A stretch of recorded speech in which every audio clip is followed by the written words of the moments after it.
For today's video mga ka-farmers ay sasagutin po natin ang katanungan ng isang netizen na nagtatanong kung pwede bang magkaanak ang isang inahin ng 2 dosena sa isang panganakan lang po mga ka-farmers. So ang sagot po dyan mga ka-farmers, yes, pwede po na ang isang inahin baboy ay magkakaanak ng 2 dosena sa isang panganakan lang. So may tatanong natin kung paano ba ito mangyayari.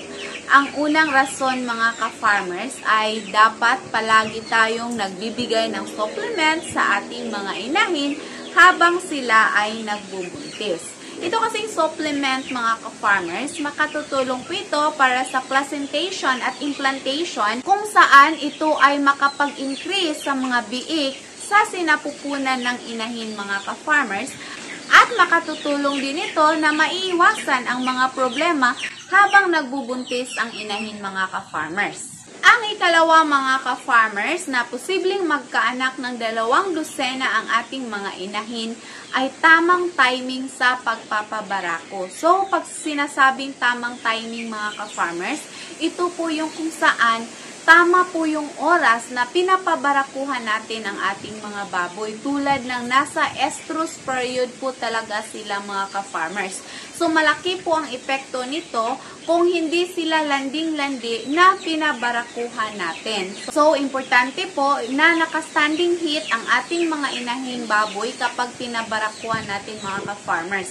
Pag sinasabing standing heat, kadalasan po ito ang 3 days ng paglalandi ng inahing baboy. Ang ikatlo mga ka-farmers ay dapat matagalan po ang pagsampa ng barako o pag-AI mga ka-farmers. Lalo na po itong AI, dapat matagalan po siya sa puwerta ng baboy mga ka-farmers para hindi po mag-backflow ang similya. Kaya dito sa amin mga ka-farmers, sinisiguro po talaga namin na yung pagsampa ng barako ay matagalan po. Kasi na-observe po namin yan kapag madali lang po yung pagsampa ng barako, kaunti lang po yung mga biik. Pero nung sinubukan po namin na matagal na pasampahin yung barako mga ka-farmers, mas marami po yung biik ng aming mga inahin. Ang ikaapat mga ka-farmers ay dapat po maingat sa dami ng ating pinapakain. Yes, importante po yung dami ng ating pinapakain mga ka-farmers habang nagbubuntis ang ating mga inahin. Magsisimula po silang mag-diet mga ka-farmers pagkatapos po nilang barakuhan until manganganak po sila. Doon na po tayo unti-unting mag-adjust. So, kailangan po na meron tayong technique sa pagpapakain ng baboy kapag nagbubuntis po ang ating mga inahin para maging successful po ang ating breeding. Kung mataba ang inahin mga ka-farmers, kaunti lang po ang anak. At kung payat naman, kaunti lang din, dapat po na katamtaman yung katawan ng ating mga inahin at ito ay nasa magandang kondisyon. Ang ikalima at panghuli mga ka-farmers ay ang pagpili ng magandang breed ng inahin. Yes, very important po yung breed ng inahin mga ka-farmers dahil hindi po lahat ng breed ng baboy ay pwede po silang maging inahin.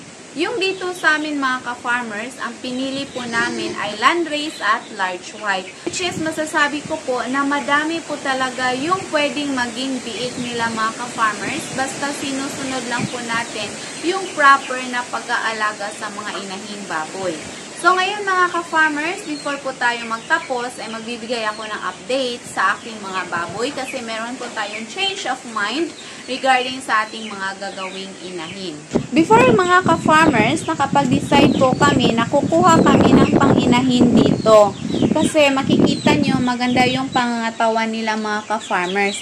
Pero ngayon, naisipan namin na meron kasing time na hindi sila ganun kalakas kumain. Kumbaga, meron silang time mga ka-farmers na mahina lang po yung pagkain nila. So, we decided na hindi sila magandang gawing inahin mga ka-farmers dahil baka kapag nagiging inahin na sila or pinabarakuhan na natin, kapag maka-feel sila ng kaunting sakit, ay hindi na agad sila kumakain. So, mahirap po yan sa mga baboy na nagbubuntis mga ka-farmers. Parang very sensitive po sila.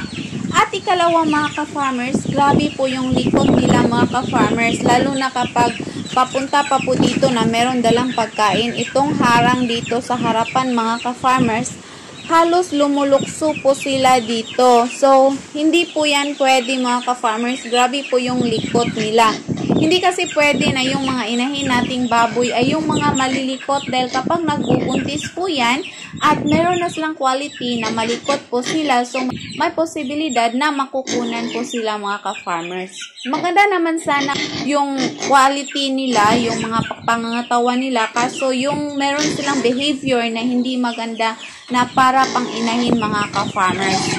So kapag pumipili tayo ng inahin mga ka-farmers, hindi lang po yung titingnan natin yung pangangatawan nila, yung physical appearance. Dapat mag-observe din tayo sa kanilang behavior mga ka-farmers. Dahil malaki din ang i-contribute ng behavior para magiging successful yung pag-breeding natin. So, ayan. So, we decided na ibenta na lang po sila na pang-litsunin lahat mga ka-farmers. So, andito, meron naman kaming makukuha dito na pwedeng pang-inahin mga ka-farmers. Ito siya. Ayan, iiwan po namin siya at gagawin po namin yung inahin. Maganda din naman ang breed nito mga ka-farmers, Landrace. So, okay po siya. So, grabe po yung presyo ng live weight dito ngayon mga ka-farmers kasi nasa 230 to 250. So, imagine that mga ka-farmers. Pero itong sa akin, ibebenta ko sila na pang-litsunin. Sisimulan ko po yung pagbenta sa kanila mga ka-farmers ngayong March 10. So, ayan. Ang laki na po nila. Ayan. So, yan lamang po yung update natin sa ngayon mga ka-farmers para sa ating mga baboy. So, ito yung mga piliyong baboy natin. Nakakatuwa naman sana sila pero grabe po talaga sila kalikot mga ka-farmers. So, yun po mga ka-farmers ang kasagutan na pwede bang magkaanak ng 2 dosena ang isang inahing baboy sa isang panganakan. Una, pagbibigay ng supplement. Ikalawa, tamang timing sa pagpapabarako o pag-AI ng inahin. Ikatlo, dapat matagalan ang pagsampa ng barako mga ka-farmers o pag-AI. Ang ikaapat ay dapat maging maingat sa pagpapakain ng inahin habang nagbubuntis at ang ikalima ay pagpili ng magandang breed ng inahin. So sana po ay makatutulong sa inyo ang video ito mga ka-farmers at magiging successful po ang inyong pag-iinahin. Dahil alam ko mga ka-farmers, ang pagninegosyo po ay mayroong panahon na okay at meron ding panahon na malulugi tayo. Pero I hope mga ka-farmers this time ay makakabawi po tayo kasi ang mahal po ng presyo ng baboy ngayon. At marami po yung naghahanap ng baboy mga ka-farmers dahil kaunti lang po yung supply dahil sa ESF. So yun lamang po ang mai-share ko for today's video. Sana po ay palagi ninyong subaybayan ang channel natin sa pamamagitan ng pag-subscribe at pag-like sa bell button para kayo po ay palagi updated sa ating mga bagong farming tutorials na i-upload. Thank you for watching. Happy farming. God bless everyone. Bye-bye.